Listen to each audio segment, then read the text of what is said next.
வணக்கம் இனிய நண்பர்களே, நான் 1 மினிட் நியூஸிலிருந்து சாய்வே. இன்று பற்றிய பிரேக்கிங் நியூஸ் சம்பவங்களை உங்களுக்காக கொண்டு வந்துள்ளோம். வணக்கம். தலைப்புச் செய்திகளுக்கு வரவேற்கிறோம்.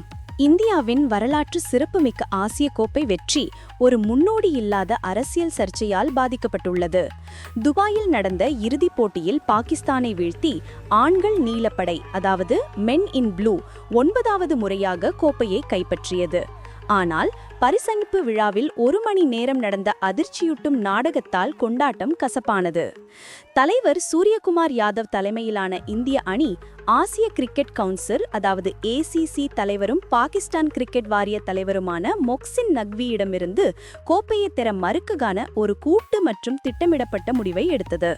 போட்டியின் போது நக்வியின் அரசியல் ரீதியான பேச்சுகள் மற்றும் சமூக ஊடக பதிவுகளுக்கு எதிரான தெளிவான எதிர்ப்பாக இந்த மறுப்பு இருந்தது. பாகிஸ்தானின் உள்துறை அமைச்சராகவும் இருக்கும் நக்வி விருதை தானே வழங்க வேண்டும் என்று வலியுறுத்தியதால் நிலைமை மோசமானது. நீண்ட இழுபறிக்கு பிறகு நக்வி கோப்பையை எடுத்துக்கொண்டு மேடையிலிருந்து வெளியேறியதாக கூறப்படுகிறது. இதையடுத்து வெற்றி பெற்ற இந்திய அணி கற்பனை டிராஃபியுடன் கொண்டாடியது. இது உடனடியாக வைரலானது. BCCI இந்த சம்பவத்தை விளையாட்டு உணர்வுக்கு எதிரானது என்று கடுமையாக கண்டித்துள்ளதோடு தரமான முழு செய்தி தொகுப்பிற்காக இந்த செய்தி அறிக்கையை தொடருங்கள். செப்டம்பர் 28, 2025 அன்று துபாய் சர்வதேச கிரிக்கெட் ஸ்டேடியத்தில் இந்தியாவின் வெற்றிக்கான களம் தயாராக இருந்தது. பாகிஸ்தானுக்கு எதிராக போட்டியில் 3வது முறையாகவும் தீர்க்கமான விதமாகவும் வெற்றி பெற்று இந்தியா தனது 9வது ஆசிய கோப்பையை பதிவு செய்தது. ஆனால் போட்டிக்கு பிந்தைய விழா சர்வதேச கிரிக்கெட் உறவுகளில் ஒரு புதிய தாழ்வான புள்ளியாக மாறியது. இந்த சர்ச்சையின் மையத்தில் ஒரு நபரும் அவரது இரட்டை பாத்திரங்களுமே உள்ளன. மொக்சின் நக்வி. அவர் பாகிஸ்தான் கிரிக்கெட் வாரியத்தின் தலைவராகவும் ஆசிய கிரிக்கெட் கவுன்சிலின் தலைவராகவும் மிக முக்கியமாக பாகிஸ்தானின் உள்துறை அமைச்சராகவும் உள்ளார். நக்வியிடமிருந்து கோப்பையை ஏற்க இந்திய அணி மறுத்தது. போட்டியின் போது நடந்த அரசியல் ரீதியான தொடர்ச்சியான சம்பவங்களுக்கு எதிரான திட்டமிடப்பட்ட கூட்டு எதிர்ப்பாகும். முதலாவதாக செப்டம்பர் 14 அன்று நடந்த முதல் ஆட்டத்திலிருந்தே பாகிஸ்தான் வீரர்களுடன் கைகுலுக்காத கொள்கையை இந்திய அணி கடைபிடித்தது. இந்த கொள்கை அதிகரித்த அரசியல் பதட்டங்கள் மற்றும் சமீபத்திய எல்லை தாண்டிய மோதல்களுக்கு நேரடியான பதிலடியாக பார்க்கப்பட்டது. முதல் வெற்றியை அந்த தாக்குதலில் பாதிக்கப்பட்டவர்களுக்கு தலைவர் சூரியகுமார் யாதவ் வெளிப்படையாக அர்ப்பணித்தார். இரண்டாவதாக நக்வி மீதே விளையாட்டை மீண்டும் மீண்டும் அரசியல் மயமாக்கியதாக குற்றம் சாட்டப்பட்டுள்ளது.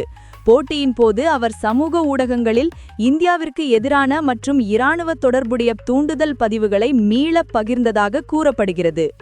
BCCI வட்டாரங்களின்படி ஆசிய கிரிக்கெட் கவுன்சிலின் தலைவரின் இத்தகைய நடத்தை ஏற்றுக்கொள்ள முடியாததாக கருதப்பட்டது.